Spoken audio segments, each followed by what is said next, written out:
ದೀಪ ನಮ್ಮೆಲ್ಲರ ಮನಸ್ಸಿನಲ್ಲಿರುವ ಕತ್ತಲೆಯನ್ನ ಹೊಡೆದೋಡಿಸುವ ದೀಪ. ಮೈಸೂರಿನಲ್ಲಿ ಹೊಸದಾಗಿ ಆರಂಭವಾಗುತ್ತಿರುವ ಅರಳಿ ರಂಗತಂಡ. ಈ ಅರಳಿ ರಂಗತಂಡದ ಉದ್ಘಾಟನೆಯು ಮೈಸೂರಿನ ಕಲಾಮಂದಿರದ ಕಿರುರಂಗಮಂದಿರದಲ್ಲಿ ಇಂದು ಅಂದರೆ 5/2/2025 ಉದ್ಘಾಟನೆಗೊಂಡಿತು. ಈ ಉದ್ಘಾಟನೆಯನ್ನು ಸಾಮಾಜಿಕ ಹೋರಾಟಗಾರ್ತಿ, ರಾಜಕಾರಣಿ, ಬರಹಗಾರ್ತಿ, ಕವಯತ್ರಿ ಹಾಗೂ ಮಾಜಿ ಸಚಿವರಾದ ಡಾಕ್ಟರ್ BT ಲಲಿತಾ ನಾಯಕ್ರವರು ದೀಪ ಬೆಳಗಿಸುವ ಮುಖಾಂತರ ಉದ್ಘಾಟನೆ ಮಾಡಿದರು. ಇವರೊಟ್ಟಿಗೆ ಜಂಟಿ ನಿರ್ದೇಶಕರು ಕನ್ನಡ ಮತ್ತು ಸಂಸ್ಕೃತಿ ಇಲಾಖೆ ಮೈಸೂರು ಶ್ರೀ ಮಲ್ಲಿಕಾರ್ಜುನ ಸ್ವಾಮಿ VN ರವರು ಹಾಗೂ ಡಾಕ್ಟರ್ ಶ್ರೀ ರವೀಂದ್ರನಾಥ್ರವರು ಹಾಗೂ ಡಾಕ್ಟರ್ ಸಂತೋಷ್ ನಾಯಕ್ರವರು ಹಾಗೂ ಶ್ರೀಮತಿ ಗೀತಾರವರು ಹಾಗೂ ಇತರರು ಈ ಕಾರ್ಯಕ್ರಮದ ಉದ್ಘಾಟನೆ ಪಾಲ್ಗೊಂಡರು. ಜೊತೆಗೆ ಈ ಕಾರ್ಯಕ್ರಮದ ಲಾಂಛನ ಅಂದರೆ ಈ ಕಾರ್ಯಕ್ರಮದ ಲೋಗೋವನ್ನು ಇದೇ ಕಾರ್ಯಕ್ರಮದಲ್ಲಿ ಬಿಡುಗಡೆಯನ್ನು ತುಂಬ ವಿಶೇಷವಾಗಿ ಮಾಡಲಾಯಿತು. ಈ ಕಾರ್ಯಕ್ರಮದಲ್ಲಿ ಈ ಅರಳಿ ತಂಡದ ಉದ್ಘಾಟನೆ ಪ್ರಯುಕ್ತವಾಗಿ ಇದೇ ಸಂಜೆ ಈ ತಂಡದಿಂದ ಉರ್ವಿ ಎಂಬ ಒಂದು ನಾಟಕ ಪ್ರದರ್ಶನವನ್ನು ಕೂಡ ಆಯೋಜಿಸಲಾಗಿತ್ತು. ಈ ನಾಟಕ ಬಹಳ ವಿಶೇಷ ಮತ್ತು ಮನೋರಂಜನಾತ್ಮಕವಾದಂಥ ಮಾಹಿತಿಯುಳ್ಳ ಕಾರ್ಯಕ್ರಮ ಇದಾಗಿತ್ತು. ರಂಗತಂಡ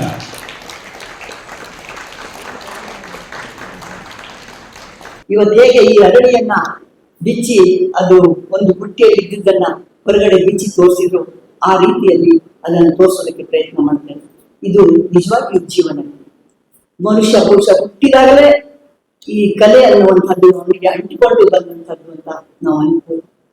ಅದು ಯಾವುದೇ ರೂಪದಲ್ಲಾಗಿರೋ ಸಂಗೀತ, ನೃತ್ಯ, ಈ ನಾಟಕ, ಈ ಸಾಹಿತ್ಯ ಎಲ್ಲವೂ ಕೂಡ ಈ ಬದುಕಿನಲ್ಲಿ ಅತ್ಯಂತ ಉತ್ಸಾಹವನ್ನ, ಸಂತೋಷವನ್ನ ಮತ್ತು ಸಮಾಧಾನವನ್ನ ಮತ್ತು ಎಷ್ಟೋ ಸಾರಿ ನಮ್ಮ ಬದುಕಿನ ಸಾರಿ ಹೊಸರು ಬಹಳ ಕಷ್ಟಪಟ್ಟದನ್ನ ಕರೀತಾರೆ. ಯಾಕೆಂದ್ರೆ ಒಂದು 4-5 ಸಾರಿ ಮಾಡಿದ್ಮೇಲೆ ಅವರಿಗೆ ಒಂದು ಆಲಸ್ಯ ಬಂದಿರುತ್ತೆ, ನಾವ್ ಹೇಗ್ ಮಾಡಿದ್ರು ನಡೆಯುತ್ತೆ ಅಂತ. ಆದ್ರೆ ಹೊಸದಾಗಿ ಮಾಡುವಂತರು ಬಹಳ ಎಚ್ಚರಿಕೆಯಿಂದ ಅವರು ತಮ್ಮ ಹೆಜ್ಜೆನ ಇಡ್ತಾ ಇರ್ತಾರೆ.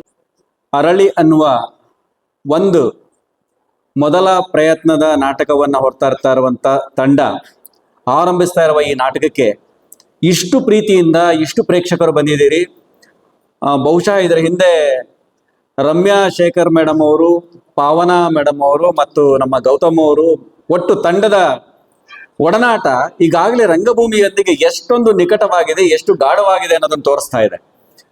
ನಿಮಗೆ ನಾನು ಮೊದಲಿಗೆ ಧನ್ಯವಾದಗಳನ್ನ ಹೇಳಕ್ಕೆ ಇಷ್ಟಪಡ್ತೇನೆ.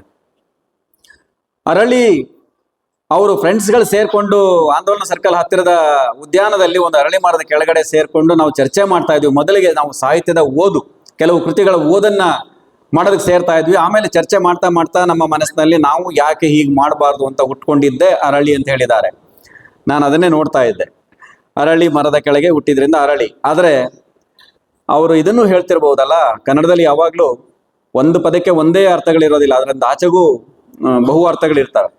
ನಮ್ಮೊಂದಿಗೆ ರಂಗಭೂಮಿಯ ನಂಟನ್ನು ಬೆಳೆಸ್ತಾ ನೀವು ಕೂಡ ಅರಳಿ ಅಂತ ಹೇಳ್ತಿರಬಹುದು. ನಮ್ಮಲ್ಲಿ ಸ್ಪರ್ಶಮಣಿ ಅಂತ ಒಂದಿದೆ, ಪುರಾಣದ ಕಥೆಗಳಲ್ಲಿ ಕೇಳಿದಿರಿ. ಅದು ಸ್ಪರ್ಶದಿಂದ ಯಾವ ಲೋಹವನ್ನು ಸ್ಪರ್ಶಿಸಿದರೂ ಅದು ಚಿನ್ನವಾಗತ್ತಂತೆ. ಹಾಗೆ ರಂಗಭೂಮಿಯ ಸ್ಪರ್ಶ ಸಿಕ್ಕರೆ ಒಂದು ಸಂಸ್ಕಾರವೇ ಸಿಗುತ್ತೆ, ನಮಗೆ ಒಳ್ಳೆ ಸಂಸ್ಕೃತಿ ಸಿಗುತ್ತೆ.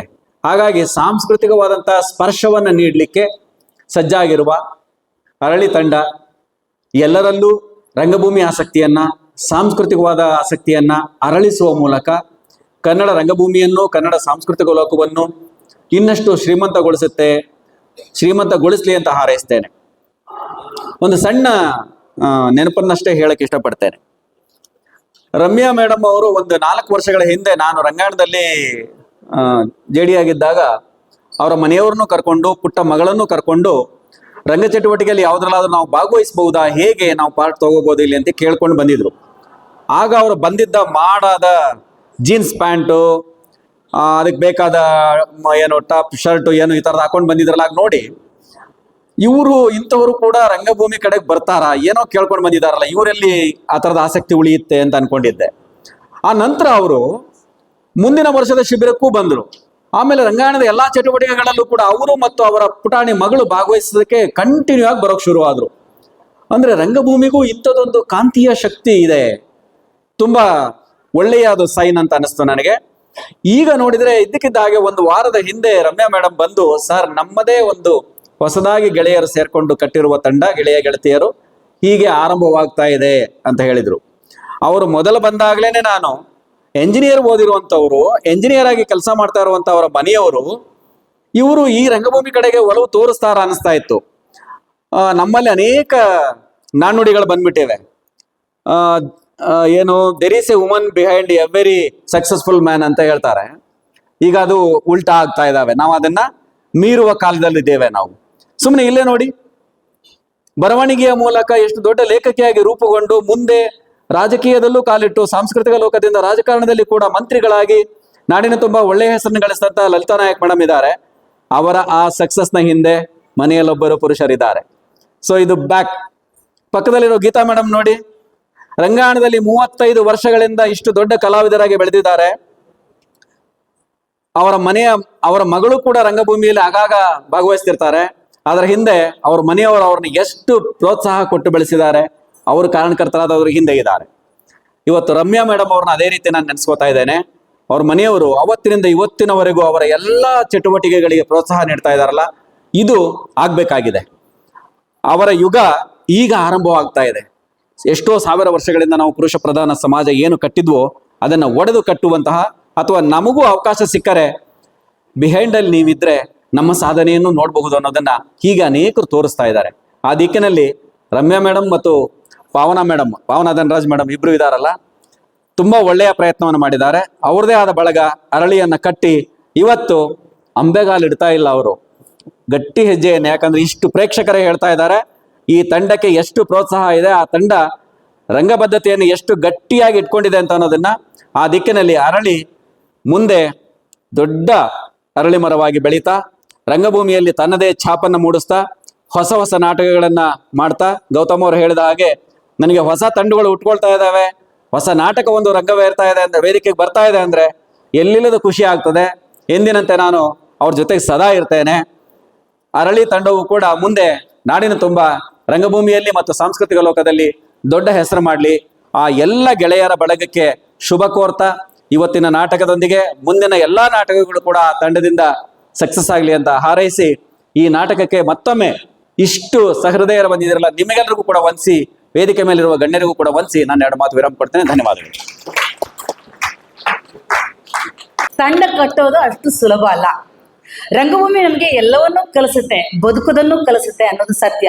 ಹಾಗೆ ಒಂದು ತಂಡವನ್ನ ಕಟ್ಟಿ ನಾಟಕ ಮಾಡಿದಾಗ ಅದಕ್ಕೆ ಪಡುವಂತ ಕಷ್ಟಗಳು, ಅಲ್ಲಿ ನಾವು ಅನುಭವಿಸುವಂತ ಅನುಭವಗಳು ಇವೆಲ್ಲ ಗೊತ್ತಾಗೋದು. ಓ, ಈ ರೀತಿ ಇದೆಯಲ್ವಾ, ನಾನು ಯಾವ್ದನ್ನಾದ್ರೂ ಎದುರಿಸ್ಬೋದು, ಯಾವ ರೀತಿ ಆದ್ರೂ ನಾನು ಬದುಕಬಹುದು ಅನ್ನೋದು ಕಲಿಸೋದೇ ನಮಗೆ ಆ ರಂಗಭೂಮಿ.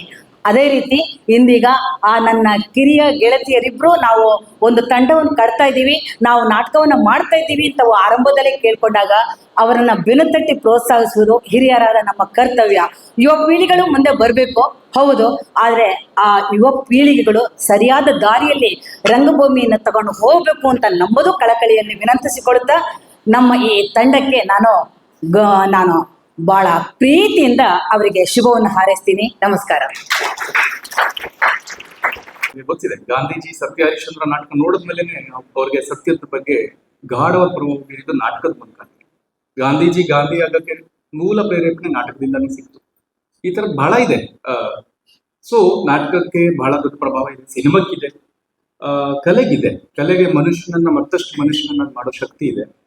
ಸೊ ಅವನ ಅವಲೋಕನ ಮಾಡ್ಕೊಳ್ಳುವ ಒಂದು ಬಗೆಯನ್ನ ಕಲಿಸ್ಕೊಡತ್ತೆ. ಹಾಗಾಗಿ ಅರಳಿ ತಂಡ ಇವತ್ತು ಈ ಉರುವಿ ನಾಟಕದ ಮೂಲಕ, ಈಗ ಲಲಿತಾ ಮೇಡಮ್ ಅವರು ಅದನ್ನ ಸೊಗಸಾಗಿ ಹೇಳಿದ್ದಾರೆ, ಕರ್ಣ ಯಾರು, ಮಹಾಭಾರತದಲ್ಲಿ ಅವನ ಸ್ಥಾನ ಇದೆಲ್ಲ ಗೊತ್ತಾಗಿದೆ ನಮಗೆ. ಒಂದು ಉರುವಿ ಅಂತಂದು ಅವರು ಒಂದು ಬೇಗ ಹೇಳಿದ್ರು, ಉರುವಿ ಅಂತ ಇದೆ, ಅದ್ರ ಮೇಲೆ ಒಂದು ನಾಟಕ ಬರೀರಿ ಅಂತ. ನಾನು ಬರೆದೆ, ಪರಿಧಿಯಲ್ಲಿ ನಿಂತು ಬರೆದೆ. ಅದನ್ನ ಕೇಂದ್ರಕ್ಕೆ ಈ ಅರಳಿ ತಂದಿದ್ದಾರೆ. ನಾನು ನಾಟಕ ಬರೆದೆ, ಅವ್ರು ನಾಟಕ ಕಟ್ತಿದ್ದಾರೆ. ಈ ನಾಟಕನ ನಾವು ನೋಡೋಣ. ನಾನು ಕಾಯ್ತಾ ಇದ್ದೀನಿ.